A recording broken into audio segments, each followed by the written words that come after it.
ಮುತ್ತಪ್ಪರ ಈ ಹೆಸರು ರವಿ ಶ್ರೀವತ್ಸ ಅವ್ರಿಗೆ ಒಂದು ಈಡೇರದ ಒಂದು ಆಸೆ ಅಂತಾನೆ ಹೇಳ್ಬೋದು, ಇದ್ರೆ ಬಯಕೆ ಅಂತಲೂ ಹೇಳ್ಬೋದು.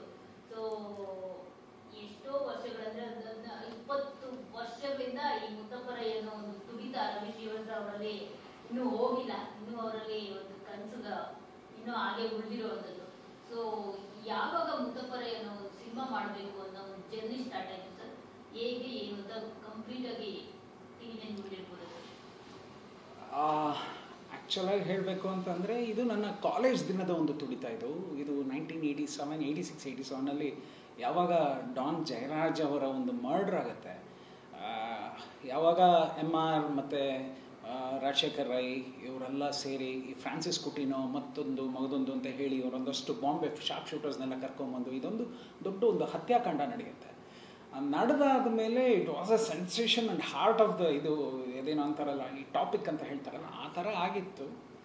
ಸೊ ಆ ಗಾಡಿಯನ್ನು ತಂದು it was too cruel by the same time ಏನೋ ಒಂದು ಇಂಟ್ರೆಸ್ಟಿಂಗ್ ಆಗಿತ್ತು. How can this happen? Spur of the ಮೂಮೆಂಟಲ್ಲಿ ಹೆಂಗೆ ಹೊಡೆದ್ಬಿಡ್ತಾರೆ, ಒಬ್ಬ ಡಾನು ಒಬ್ಬ ಹುಲಿ ನಿಂಗೆಲ್ಲ ಹೊಸ್ಕಾಕ್ಬೋದಾ ಅನ್ನೋದೆಲ್ಲ ಅವಾಗಿನ ಕಾಲೇಜ್ ಗೋಯಿಂಗ್ ಡೇಸಲ್ಲಿ ಫ್ರೆಂಡ್ಸ್ಗಳ ಜೊತೆ ಮಾತಾಡ್ತಾ ಇದ್ದಂಥ ದಿನಗಳು. ಗೊತ್ತಿಲ್ಲದಂಗೆ ಇಂಡಸ್ಟ್ರಿಗೆ ಬರಲಾಯಿತು. ಇಂಡಸ್ಟ್ರಿಗೆ ಬಂದು ಒಂದು 10 ವರ್ಷ ಆದಮೇಲೆ ಒಂದು ಮಲ್ಲೇಶ್ವರಮಲ್ಲಿ ಒಂದು ಸುಬ್ರಾಜದು ಒಂದು ಮರ್ಡರ್ ಆಗುತ್ತೆ, ಬಿಲ್ಡರ್ ಸುಬ್ರಾಜದು ಮರ್ಡರ್ ಆದಮೇಲೆ ಈ ಹಾಯ್ ಬೆಂಗಳೂರು ಪತ್ರಿಕೆಯಲ್ಲಿ ಏನಾಗುತ್ತೆ, ಒಂದು ಗುರುವಾರ ಇದ್ದಕ್ಕಿದ್ದಾಗೆ ಸುಬ್ರಾಜನ ಹೊಡೆದಿದ್ದು ನಾನೇ ಅಂತ ಮುತ್ತಪ್ಪ ಅವರು ಕೊಟ್ಟಂಥ ಒಂದು ಸಂದರ್ಶನ ಬ್ಲಾಸ್ಟ್ ಆಗುತ್ತೆ. ಸೊ ಬ್ಲಾಸ್ಟ್ ಆದಾಗ ನನಗೆ ರವಿ ಸರ್ ಹೇಳಿದ್ದು, ಅಂದರೆ ನನ್ನ ರವಿ ಬೆಳಗೆರೆ ಸರ್ ಅವ್ರು ಹೇಳಿದ್ದೇನು ಅಂತಂದರೆ, ಫೋನ್ ಮಾಡಿ ಅವರೇ ನನಗೆ ಹೇಳಿದ್ರು, ನಾ ಹೊಡೆದಿದ್ದೇನೆ, ನೀವು ಅದನ್ನು ಪತ್ರಿಕೆಯಲ್ಲಿ ಹಾಕಿ.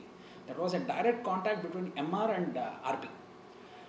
ಸೊ ಅದನ್ನು ನಾನು ಹಾಕಿದೆ. ಅದು ನನಗೆ ಒಂದಷ್ಟು, ನನಗೆ 2000ರಲ್ಲಿ ರವಿ ಬೆಳಗೆರೆ ಅವ್ರ ಪರಿಚಯ ಆಗುತ್ತೆ. 2002ರಲ್ಲಿ 2000ದ ಆಸ್ಪಾಸಲ್ಲಿ ಈ ಒಂದು ಇಂಟರ್ವ್ಯೂ ಬರುತ್ತೆ. ನಾನು ಹೇಗೆ ಬರೋದ್ರಿ ಅಂದರೆ ಹೀಗೆ ಅಂತಾರೆ. ತದನಂತರದ ದಿನಗಳೇನಾಗುತ್ತೆ, ರವಿ ಬೆಳಗೆರೆಗೆ ಮತ್ತು ಮುತ್ತಪ್ಪರಿಗೆ ಕಾಂಟ್ಯಾಕ್ಟ್ ಬರುತ್ತೆ. ಅಂದರೆ ಅವ್ರು ಯಾವಾಗ ಫೋನ್ ಕಾಲಲ್ಲಿ ಮಾತಾಡಿಲ್ಲ ಹೇಳಿದ್ರು, ಇದೇ ಫೋನ್ ಕಾನ್ವರ್ಸೇಷನ್ ಇಟ್ಕೊಂಡು ರವಿ ಬೆಳಗೆರೆ ಅವರ ಮತ್ತು ಮುತ್ತಪ್ಪರೆ ಅವರ ಸಂದರ್ಶನ ಶುರು ಆಗುತ್ತೆ. ಈ ಸಂದರ್ಶನ ಬರೋಬ್ಬರಿ ಒಂದು 15 ವಾರ ಹೈ ಬೆಂಗಳೂರಲ್ಲಿ ಬರುತ್ತೆ. ದಟ್ ವಾಸ್ ಅ ಸೆನ್ಸೇಷನ್ ಆಗಿನ ಕಾಲದಲ್ಲಿ. ಸೊ ನಾನೇನು ಮಾಡಿದೆ, ಪ್ರತಿ ದಿವಸ ಇದು ಓದಿ ಅವರ ಆ ಸ್ಕೂಲ್ ದಿನಗಳು, ತದನಂತರ ಕಾಲೇಜ್ ದಿನಗಳು, ತದನಂತರ ಅವರು ವಿಜಯ ಬ್ಯಾಂಕಿಗೆ ಸೇರಿದ್ದು, ರೇಖಾ ಮ್ಯಾಮ್ ಜೊತೆ ಪ್ರೀತಿ ಆಗಿದ್ದು, ಮದುವೆ ಆಗಿದ್ದು, ಬಾಂಬೆಗೆ ಹೋಗಿದ್ದು, ಅಮರಾಳ್ವಾ ಕಾಂಟ್ಯಾಕ್ಟ್, ಈ ಥರ ಸ್ಟಾರ್ಟ್ ಆಗುತ್ತೆ. Which was very curious. ನನ್ನ ಹಳೆಯ ಕಾಲೇಜ್ ದಿನದ ತುಡಿತ ಅನ್ನೋದೇನಿತ್ತಲ್ಲ, ಅದಕ್ಕೆ ಇದು ಬುನಾದಿ ಆಗಲಿಕ್ಕೆ ಶುರು ಆಯಿತು. ಅವತ್ತಿನ ಕೋಟಿ ನಿರ್ಮಾಪಕ ಅಂತಂದರೆ that was one and only Ramu. So Ramu ಕಂಪನಿಯಲ್ಲಿ ನಾನು ಕೆಲಸ ಮಾಡ್ತಾಯಿದ್ದೆ. ಅವಾಗ ಸಾರನ್ನ ಕೇಳಿಕೊಂಡೆ, ಸರ್ ಇದೊಂದು ಬರ್ತಾ ಇದೆ, ತುಂಬ ಸೆನ್ಸೇಷನ್ ಆಗಿದೆ, ನೀವು ಹೂ ಅಂತಂದರೆ I will arrange A meet with RB, Ravi Belagere sir ಜೊತೆ ಮೀಟಿಂಗ್ ಅರೇಂಜ್ ಮಾಡ್ತೀನಿ. ಸೊ ನೀವೇನಾದ್ರು ಕಾಂಟ್ಯಾಕ್ಟ್ ಮಾಡಿ ಅವ್ರ ಜೊತೆ ಮಾತುಕತೆ ನಡೆಸ್ತು ಅಂತಂದರೆ ಈ ಒಂದು ಸಿನಿಮಾ ಮಾಡೋಣ ಸಾರ್ ಅಂತ ಕೇಳಿದೆ. ರಾಮು ಅವರು ಅಲ್ಲಿವರೆಗೂ ಕಮರ್ಷಿಯಲ್ ಫಿಲಮ್ಸ್ನ ತುಂಬ ಮಾಡಿದರು. ರಾಮು ಸಾರು ಇದ್ದಕ್ಕಿದ್ದಾಗೆ ಒಂದು ಬಯೋಪಿಕ್ ಆಗಿರಲಿ, ಇಲ್ಲ ಒಂದು ಅಂಡರ್ವರ್ಲ್ಡ್ ಸಿನಿಮಾ ಹೇಗೆ ಅನ್ನೋದನ್ನು ಸ್ವಲ್ಪ ಯೋಚನೆ ಮಾಡಿದ್ರು. ಸೊ ಮಾಡಿದ ತಕ್ಷಣವೇ ಹಿ ಟುಕ್ ಎ ಕಾಲ್, ಮಾತಾಡೋಣ, ಎಲ್ಲಿಗೆ ಹೋಗ್ಬೇಕು ನಾನು ಅಂತ ಕೇಳಿದ್ರು. For the first time Ramu sir he comes to ಹೈ Bengaluru office.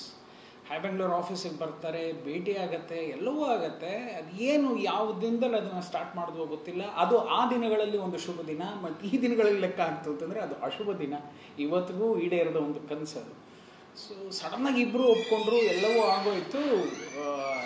There Ramu sir told, yes Ravi we will do it, ಈಗ ಹೇಗೆ ಮಾಡಬೇಕು ಹೇಳಿ ಅಂತಂದಾಗ, ಅಲ್ಲೇ ಬನಶಂಕರಿ ಸೆಕೆಂಡ್ ಸ್ಟ್ರೀಟ್, ನನಗೆ ಇನ್ನೂ ತುಂಬ ಚೆನ್ನಾಗಿ ನೆನಪಿದೆ. ಅಲ್ಲಿ ಒಂದು ಮನೆ ಮಾಡ್ತೀವಿ ಬಾಡಿಗೆಗೆ.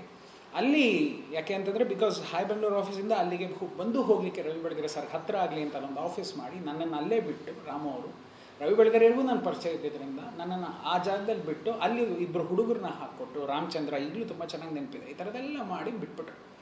ಕತೆ ಶುರು ಆಯಿತು.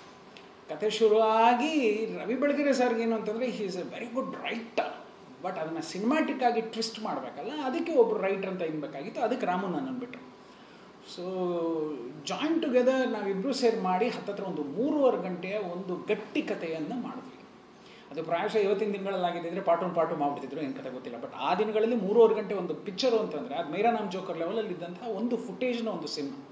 ಬಟ್ ಆದರೂ ನಾವು ಯಾವುದೇ ಕಾರಣಕ್ಕೂ ಅದನ್ನು ಕಡಿಮೆ ಮಾಡೋದಾಗಲಿ, ಯಾಕೆಂದರೆ ನಡೆದಿರೋ ಅಷ್ಟು ರಿಯಲಿಸ್ಟಿಕ್ ವಿಷಯ ನಾವು ಹೇಳ್ತಾ ಇರೋದ್ರಿಂದ ಕಡಿಮೆ ಮಾಡೋದು ಬೇಡ. ಲೆಟ್ಸ್ ಗೋ ವಿತ್ ದ ಇದು ಫ್ಲೋ ಅಂಥೇಳಿ ಕತೆ ರೆಡಿ ಮಾಡ್ಕೊಂಡಾಗಲೂ ನಿಮಗೆ ನೆನಪಿರಲಿ, ಅದಕ್ಕೆ ಡೈರೆಕ್ಟರ್ ಯಾರು ಅಂತ ಫಿಕ್ಸ್ ಮಾಡಿರಲಿಲ್ಲ. 6 ತಿಂಗಳು ಕತೆ ಮಾಡಿದ್ವಿ. ಎಲ್ಲ ಆದಮೇಲೆ it was a mixture of mass and class film. ತುಂಬ ಚೆನ್ನಾಗಿ ಬಂದಿತ್ತು.